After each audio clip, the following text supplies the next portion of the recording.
If you're a high-profile athlete, you know a single bad play can change a game. But online, a single click on the wrong link can do way more damage. It can threaten your whole career. Scammers are out there, and they are actively targeting you. Today, we're going to walk you through the defensive playbook you need to shut them down. First things first, you have to adopt this mindset right now. Protect the brand, protect the bag. It's that simple. In today's world, your reputation and your money are completely connected. A threat to one is a direct hit on the other. So let me tell you about Marcus. He's a pro football player. You know the drill. Juggling, practice, travel, media, a million things. He gets a DM, and it looks legit, like it's from his financial advisor. The message feels urgent, you know? Immediate verification needed for your account.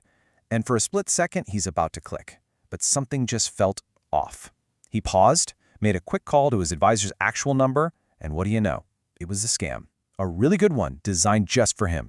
So, you got to ask yourself, what would you have done in that exact moment with all that pressure?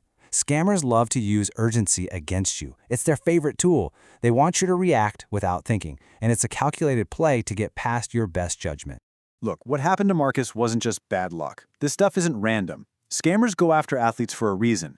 They know your lifestyle, they know you have insane schedules, that you're always on the road, and that your business deals are out there in public. They literally study your routine to find the perfect time to make their move. All right, so if you're going to build a solid defense, you have to know the offense's playbook, right? Scammers tend to use the same common plays over and over because, well, they work. So let's break down exactly what they're doing so you can see them coming from a mile away. Okay, so scammers have about 4 main plays in their book. First, you've got phishing DMs. That's when they pretend to be someone you trust to try and steal your passwords. Second, fake sponsorships. They'll dangle a tempting deal just to get you to click a bad link. Third, investment scams. You've seen them, promising crazy returns that are always too good to be true. And finally, the big one we really need to dig into, business email compromise, or BEC. This is one of the most financially devastating attacks out there. So here's what makes this BEC scam so dangerous. It's sneaky. They don't even have to target you directly. An attacker gets into, say, your agency mail. Then they send a message to your brand partner with new banking details for your next payment. You might not even realize it happened until it's way too late and the money is just gone. This is a serious attack that goes straight for your earnings. Now that we know their plays, how do we spot them in the middle of the game? It really comes down to a simple checklist. You should think of this as your pre-snap read. Before you do anything, you run a quick 4-point inspection on any message that's asking you to take some kind of action. Run this checklist every single time. Number 1, urgency. Is the message screaming act now? That's a red flag. 2, bad links. Does it have some random link or an attachment you weren't expecting? Don't even think about touching it. 3, info requests. Is it asking for passwords or bank details in a DM or email? No way. And 4, bypassing the rules. Are they trying to get you to skip your normal process, maybe telling you not to talk to your agent? That is the biggest red flag of them all. And just think about how these things show up.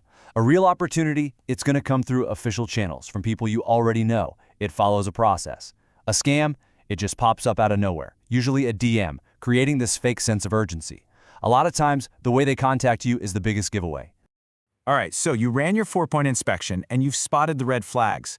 The scammer is making their move. So now what do? It's time to execute your defensive game plan. And the good news is, it's a simple 3-step process that will shut down their attack every single time. Okay, step 1. This right here is the absolute game changer. Scammers count on you reacting instantly. Your number 1 countermove is so simple. Just pause. Before you click, before you reply, just stop. That feeling of urgency, that's the trap. Taking just 1 moment to breathe and think completely disarms their best weapon. So after you pause, you verify. And this is so important. You can never verify on the same channel the message came from. So if you get a sketchy email, don't reply to it. Pick up the phone. You get a weird DM, shoot a text to a number you already have saved for that person. You have to switch the channel to confirm the message. And you might be asking, why is this so critical? Well, think about it. If a scammer has already hacked an email account and you reply to that email to ask if it's real, you're basically just asking the scammer if they're a scammer. Of course, they're going to say no. A phone call, a video chat, hearing a voice you actually recognize, that's the only way to be 100% sure. And finally, step 3. You report every single attempt. This isn't just about protecting yourself. You're part of a team. When you tell your agent or your manager or your team's security person, you're giving them a heads up about a threat that could be coming for your teammates too. You're helping protect the whole organization. Now, this holds offensive mindset is especially important when we talk about your name, image, and likeness, your NIL brand. As you're out there building your personal brand, you're also creating this huge new target for scammers. Scammers won't just try to trick you anymore, they'll literally try to be you. They'll create fake accounts with your name and picture to steal deals or scam your followers. You have to be on the lookout for these fakes, and honestly, an identity monitoring service is your best bet here. Think of it like a security system for your name, warning you the second it's used somewhere without your okay. So at the end of the day, it all comes down to this. Cybersecurity isn't really about complicated tech, it's about psychology. Scammers are playing a mental game, trying to manipulate your emotions. Your winning strategy is to stay calm, be patient, and verify everything. That's how you protect the brand, and that's how you protect the bag. Your performance on the field or on the court, that's just one part of being a pro. Managing your digital security is now a crucial part of the game. So I'll leave you with this question. The next time a scammer makes a play for you, and trust me, there will be a next time, is your defense ready?